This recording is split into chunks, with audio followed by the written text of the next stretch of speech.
Hello दोस्तों, welcome back. तो पिछले सेशन में मैंने आपको इंट्रोड्यूस करवाया था कि केस वेन स्टेटमेंट्स क्या होते हैं, उन्हें कैसे यूज़ करते हैं। अब हम बात करेंगे उनके प्रैक्टिकल एग्जांपल्स की और इंडस्ट्री यूज़ केसेस की। ठीक है, तो ये मैं आपके लिए एक गर्मा गर्म क्वेश्चन लाया हूँ।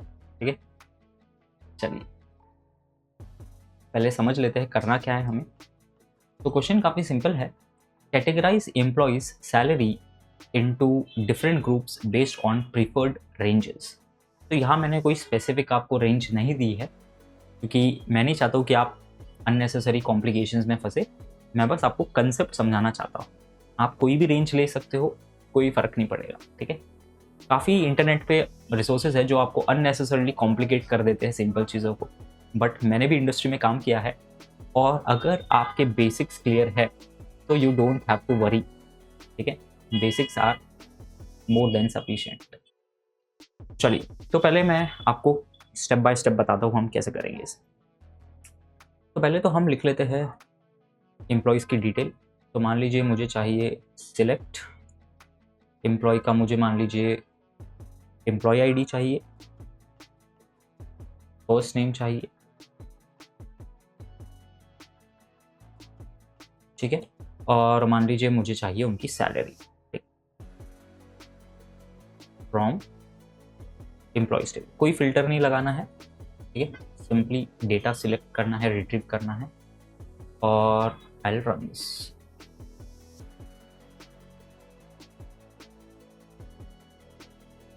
तो मेरे पास एम्प्लॉय आईडी है, मेरे पास उनका फर्स्ट नेम है और मेरे पास उनकी सैलरी है। ये एम्प्लॉय का नाम ये है और उनकी सैलरी इतनी है। ठीक, सिंपल। अब क्या बोला गया है, कैटेगराइज करना है हर एम्प्लॉय को डिपेंडिंग ऑन कि किस रेंज में उनकी सैलरी है।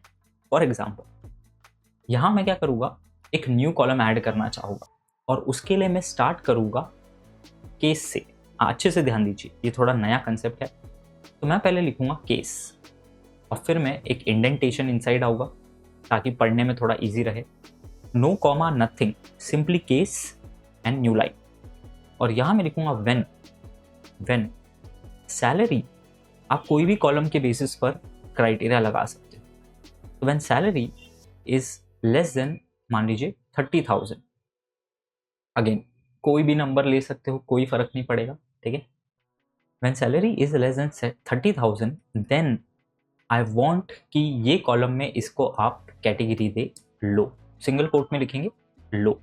ठीक है, यहाँ कॉमा नहीं डालना है, सिंपली दूसरे केस वेन पे आना है, जैसे कि मैंने आपको पिछले सेशन में बताया है।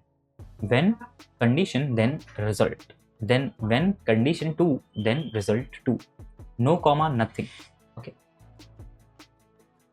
तो हम आएंगे व्हेन सैलरी इज, मान लीजिए ग्रेटर देन और इक्वल टू 30,000, क्योंकि 30,000 को हमने पिछले में इंक्लूड नहीं किया है। And salary is less than 60,000, 60,000 से कम है। Then I will categorize this to medium category of salary. Okay, और अगर वो ये दोनों कंडीशन को सेटिस्फाई नहीं करता है, यानी 60,000 से भी ज़्यादा है या इक्वल है, तो मैं यहाँ सिंपली एल्स लिखूंगा, एल्स आई, यानी I will categorize them to high salary bracket. Okay, और क्या करेंगे केस वेन को एंड करने के लिए, सिंपली एंड लिखेंगे। तो यहाँ मैं लिखूंगा एंड। और दोस्तों ये आपने नया कॉलम क्रिएट किया है, याद रखिए this is a new column. ये जो केस के अंदर आपने लिखा है लो मीडियम हाई, तो इसको मैं एक नाम दे दूंगा, सैलरी कैटेगरी या सैलरी ब्रैकेट। ठीक है, आप देखिए कितना बढ़िया आउटपुट आने वाला है। तो याद रखिए, जब आपने केस वेन नहीं लिखा था तो आपके पास एम्प्लॉय आईडी था, फर्स्ट नेम था और सैलरी था। बट अब मैं इसे सिलेक्ट करूँगा और रन करूँगा, तो बस अब आप आउटपुट देखिए क्या बढ़िया है। तो अब मेरे पास एम्प्लॉय आईडी, फर्स्ट नेम और सैलरी तो है ही। मैंने एक न्यू कॉलम क्रिएट किया है सैलरी ब्रैकेट, जो कि हमने अभी गर्मा गर्म प्रिपेयर किया है, राइट। और डिपेंडिंग ऑन उनकी सैलरी किस क्राइटेरिया को सेटिस्फाई करती है, उनका मैंने लो मीडियम और हाई लिखा है। तो 56,000 बिलोंग करती है इस कैटेगरी को, तो ऑटोमेटिकली इनके सामने मीडियम लिख के आ गया। 98,000 बिलोंग करती है एल्स कैटेगरी को, तो हाई लिख के आ गया। एक लो वाला भी देख लेते हैं, कोई है क्या। Let's see. अरे हम तो स्मार्ट लोग हैं यार, हम ऐसे थोड़ी ना फिगर आउट करेंगे, हम तो स्मार्ट लोग हैं, तो हम वेयर लिखेंगे, करेक्ट। बट अभी मैं डायरेक्टली आपको कॉम्प्लिकेट नहीं करता हूँ, यही देख लेते हैं। तो कोई लो सैलरी वाला पर्सन नहीं बिलोंग करता है।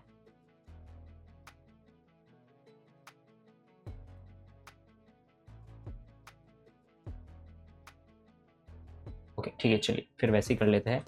वेयर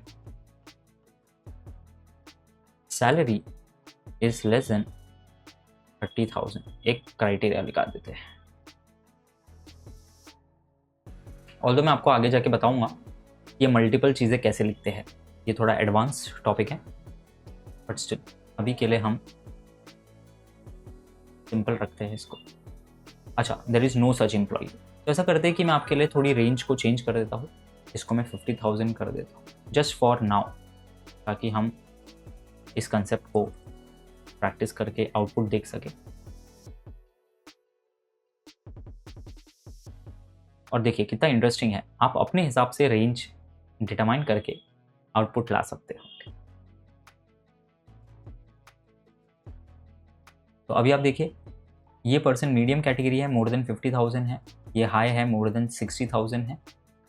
और is there any person belonging to low category?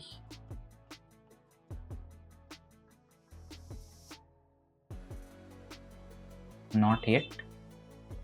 Almost सभी की, वाह यार, हमारी कंपनी में तो काफ़ी बढ़िया सैलरी वाले लोग हैं, तो इस पर थोड़ा और फिल्टर लगा देते हैं। ठीक है, तो ऐसा करता हूँ, इसको थोड़ा बड़ा नंबर कर ले, इसको हम 70,000 से लेकर 80,000 कर देते हैं, और इसको लेस देन 70,000। अब हमें थोड़ा, यानी मैं आपको बता रहा हूँ कि कैसे आप डेटा को समझ के डिसीजंस ले सकते हो। अब देखिए,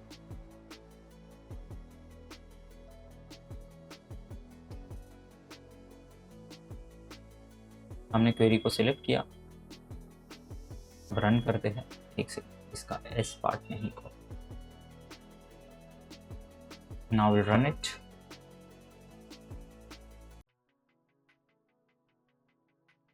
एंड जैसे कि आप देख सकते हैं, लो मीडियम हाई। ओके, तो ये लो कैटेगरी है, ये हाई, ये मीडियम, एंड इस तरीके से हमने सबको कैटेगराइज किया। तो रेंज आप खुद के अकॉर्डिंग ले सकते हैं, बट मेरा आपका बस यही पर्पस था बताना कि केस व्हेन कैसे यूज करके आप एक नया कॉलम क्रिएट कर सकते हो as per your own criteria.